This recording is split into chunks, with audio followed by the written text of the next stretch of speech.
रवि प्रदोष व्रत कथा। एक समय सर्व प्राणियों के हितार्थ परम पावन भगीरथी के तट पर ऋषि समाज द्वारा विशाल गोष्ठी का आयोजन किया गया। विज्ञ महर्षियों की एकत्रित सभा में व्यास जी के परम शिष्य पुराण वेत्ता सूत जी महाराज हरि कीर्तन करते हुए पधारे। सूत जी को आते हुए देखकर शौनक आदि 88,000 ऋषि मुनि ने खड़े होकर दंडवत प्रणाम किया।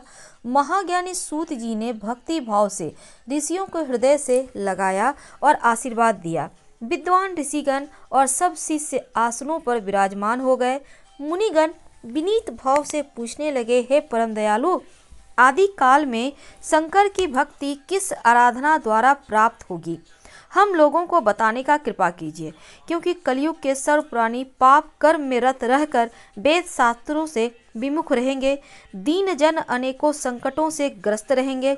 हे मुनि श्रेष्ठ, कली काल में सत्कर्म की ओर किसी की रुचि ना होगी। जब पुण्य क्षीण हो जाएंगे तब मनुष्य की बुद्धि असत कर्मों की तरफ खुद ब खुद प्रेरित होगी, जिससे दुर्विचार पुरुष वंश सहित समाप्त हो जाएंगे। इस अखिल भूमंडल पर जो मनुष्य ज्ञानी होकर ज्ञान की शिक्षा नहीं देता, उस पर परम पिता परमेश्वर कभी प्रसन्न नहीं होते। हे महामुने, ऐसा कौन सा उत्तम व्रत है जिससे मनवांछित फल की प्राप्ति होती है? आप कृपा कर बतलाइए। ऐसा सुनकर दयालु हृदय श्री सूत जी कहने लगे, हे मुनियों तथा शौनक जी, आप धन्यवाद के पात्र हैं। आपके विचार सराहनीय एवं प्रशंसनीय है।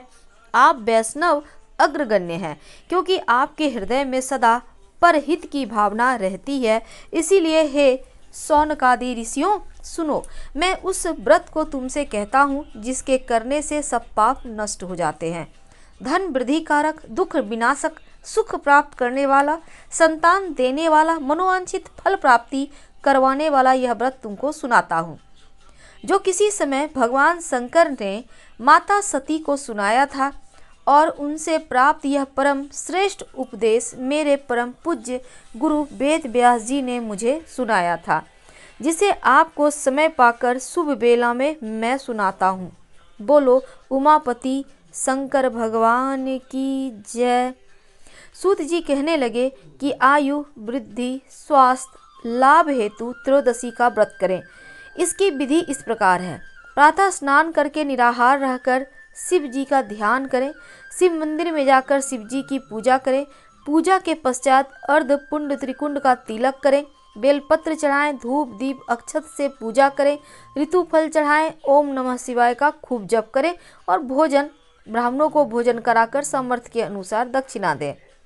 इसके बाद मौन व्रत धारण करें। व्रती को सत्य वचन बोलना आवश्यक है। ओम रिंग क्लिंग नमः शिवाय स्वाहा मंत्र से आहुति दें, अभिष्ट फल की प्राप्ति होती है। अगर आप व्रत रखते हैं तो पृथ्वी पर शयन करना चाहिए। दिन में एक बार ही भोजन करें, इससे सब कार्य सिद्ध होते हैं। सर्व सुख धन आरोग्य देने वाला, सब मनोरथों को पूर्ण करने वाला यह व्रत है। शौनकादि ऋषि बोले, हे पूज्यवर महामते, आपने यह व्रत परम गोपनीय मंगलपद कष्ट निवारक बतलाया है। कृपया यह बताने का कष्ट करें, यह व्रत सबसे पहले किसने किया और उसे क्या फल प्राप्त हुआ? श्री सूत जी बोले, हे विचारवान ज्ञानियों, आप शिव के परम भक्त हैं। आपकी भक्ति को देखकर मैं व्रती मनुष्यों की कथा कहता हूँ, ध्यान से सुनो। एक गांव में अति दीन ब्राह्मण निवास करता था। उसकी साध्वी स्त्री प्रदोष व्रत किया करती थी। उसे एक ही पुत्र रत्न था। एक समय की बात है, वह पुत्र गंगा स्नान करने के लिए गया। दुर्भाग्यवश मार्ग में चोरों ने उसे घेर लिया और वे कहने लगी, हम तुम्हें मारेंगे, नहीं तो तुम अपने पिता के गुप्त धन के बारे में हमें बता दो। बालक दीन भाव से कहने लगा, बंधुओं, हम अत्यंत दुखी दीन हैं, हमारे पास धन कहाँ है? तब चोरों ने कहा, तेरे इस पोटली में क्या बंधा है? बालक ने निसंकोच कहा, अरे माँ ने मेरे लिए रोटियां दी है। यह सुनकर चोरों ने अपने साथियों से कहा, साथियों, यह बहुत ही दीन दुखी मनुष्य है, अतः हम किसी और को लूटेंगे। इतना कहकर चोरों ने उस बालक को जाने दिया। बालक वहां से चलते हुए एक नगर में पहुंचा। नगर के पास एक बरगद का पेड़ था। वह बालक उसी बरगद के वृक्ष की छाया में सो गया। उसी समय नगर के सिपाही चोरों को खोजते हुए उस बरगद के वृक्ष के पास पहुंचे और बालक को चोर समझकर बंदी बना राजा के पास ले गए। राजा ने उसे कारावास में बंद करने का आदेश दिया। ब्राह्मणी का लड़का जब घर नहीं लौटा तब उसे अपने पुत्र की बड़ी चिंता हुई।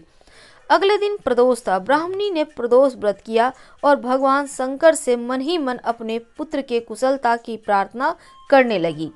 भगवान शंकर ने उस ब्राह्मणी की प्रार्थना स्वीकार कर ली। उसी रात भगवान शिव ने उस राजा को स्वप्न में आदेश दिया, वह बालक चोर नहीं है, उसे प्रातःकाल छोड़ दे, नहीं तो उसका सारा राज्य वैभव नष्ट हो जाएगा। प्रातःकाल राजा ने शिवजी की आज्ञा अनुसार उस बालक को कारावास से मुक्त कर दिया। बालक ने अपनी सारी कहानी राजा को सुनाई। राजा